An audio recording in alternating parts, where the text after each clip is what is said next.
அடுத்ததாக பார்த்தீங்கன்னா நபி ஸல்லல்லாஹு அலைஹி வஸல்லம் அவர்கள் என்ன பண்ணாங்கன்னு பார்த்தீங்கன்னா உஹது தியாகிகளுக்காக துவா செஞ்சாங்க. அபு முவைஹிபா ரலியல்லாஹு அன்ஹு அவர்கள் நபி ஸல்லல்லாஹு அலைஹி வஸல்லம் அவர்களுடைய அடிமைகள், அவங்களும் ஒருத்தங்க. அவங்க சொல்கிறாங்க, இரவு நேரத்தில் அழைப்பு வந்தது, அவங்க கூப்பிட்றாங்க, ரசூல்லா கூப்பிட்றாங்க, அபு முவைஹிபா அப்படின்னு கூப்பிட்டு, எனக்கு உத்தரவிடப்பட்டுள்ளது பக்கி வாசிகளுக்காக பாவ மன்னிப்பு கேட்குமாறு நீயும் என்னுடன் புறப்படு அப்படின்னு சொல்லி நபி ஸல்லல்லாஹு அலைஹி வஸல்லம் சொல்கிறாங்க. அதாவது ஜன்னத்துல் பக்கி இருக்கு இல்லையா, மஸ்ஜித் நபி பக்கத்தில் இருக்கக்கூடிய அந்த கபரிஸ்தான், அதில் இருக்கக்கூடியவங்களுக்கு எனக்கு பாவ மன்னிப்பு கேட்குமாறு எனக்கு உத்தரவிடப்பட்டிருக்கிறது, நீயும் புறப்படு அப்படின்னு சொல்லி போகிறாங்க. நேராக போயிட்டு, மன்னரைவாசிகளே உங்கள் மீது சலாம், அல்லாஹ் உங்களை பின்னால் வரவிருக்கும் குழப்பங்களிலிருந்து காப்பாற்றியுள்ளான் என்பதை அறிந்தால் மகிழ்வீர்கள் அப்படின்னு சொல்கிறாங்க.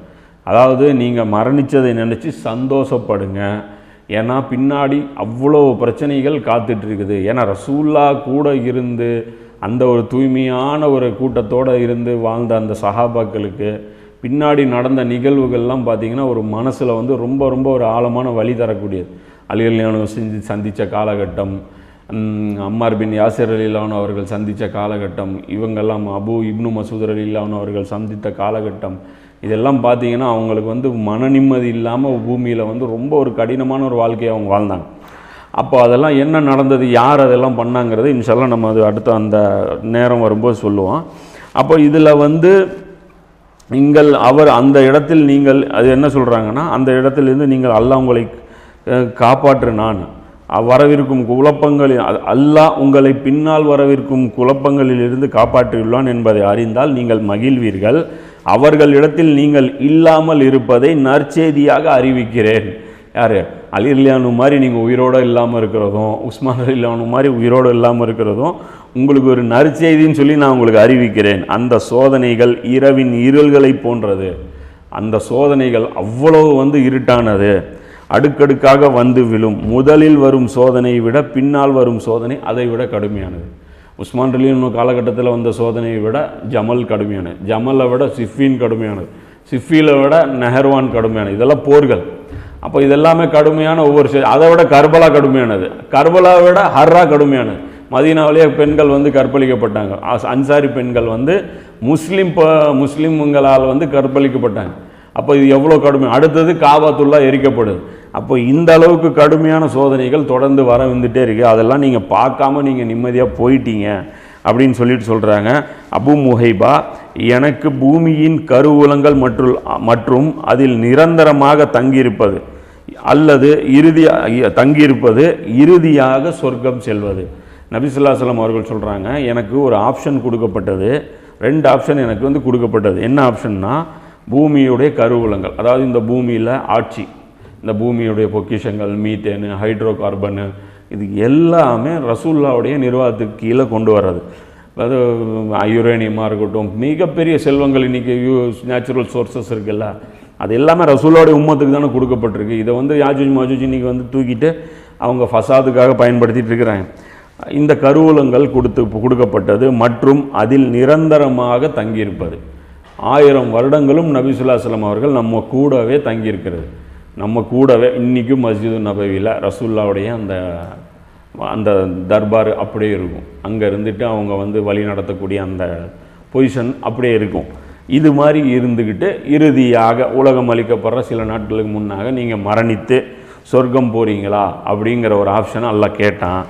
அடுத்தது அல்லது இறைவனின் சந்திப்பு, அல்லாஹ்வை உடனே சந்திக்கிறது. அந்த மாதிரின்னு வச்சிங்களா, அல்லாஹ்வை ஷஹாதத் அடைஞ்சால் என்ன ஆகும், அல்லாஹ் உடனே போய் சந்திக்கலாம்ல.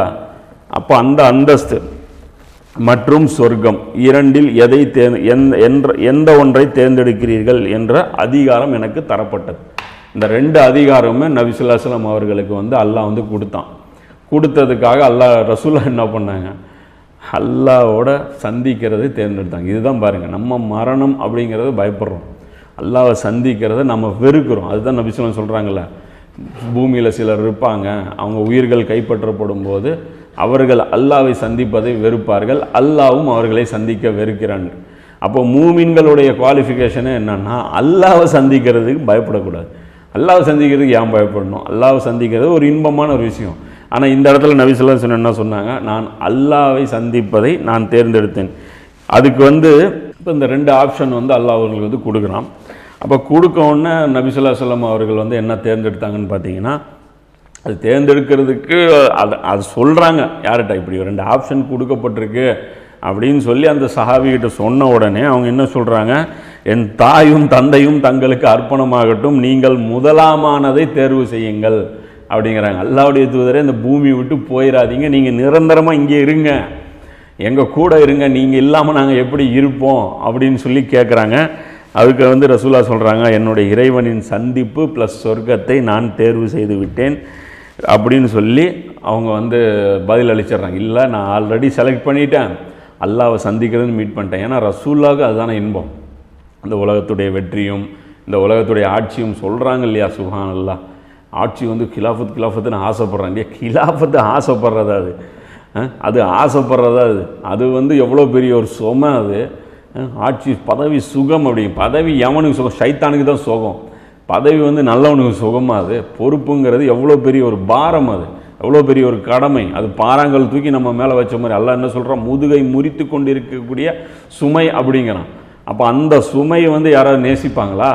அப்போ அல்லாஹ்வுடைய சந்திப்பு கிடைக்குதுன்னு ஒன்று அவங்க போயிட்டாங்க. அப்போ அல்லாஹ் வந்து இப்போ நபி ஸல்லல்லாஹு அலைஹி வஸல்லம் அவர்கள் பார்த்துட்டு இருப்பாங்க.